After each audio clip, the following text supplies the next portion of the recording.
মুন্না, তোর জন্য আমরা আর কত অপমানিত হব। অপমান? কিসের অপমান? কিসের অপমান মা? মুন্না, অপমান শব্দের অর্থ তুমি বোঝো?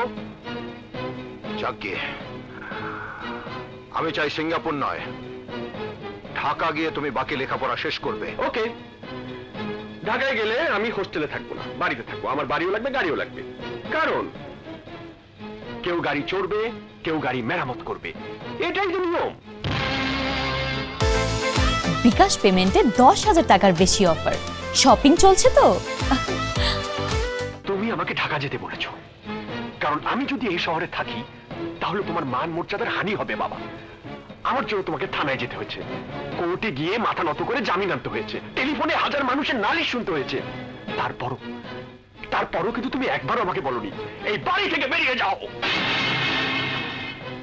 অথচ বর্দা তোমাদের দৃষ্টিতে একটি মাত্র ভুল করেছিল বাবা, সে তার নিজের ইচ্ছে বিয়ে করেছে।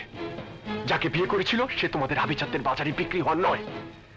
তোমার মর্যাদা হানির ভয়ে বর্দার মতো একজন নিরীহ মানুষকে কুকুরের মতো তুর তুর করে তাড়িয়ে দিয়েছো। একবারও ভেবে দেখোনি তোমাদের অসহায় মুহূর্তে একমাত্র সান্ত্বনা রাষ্ট্র হয়ে বর্দা এ বাড়িতে এসেছিল।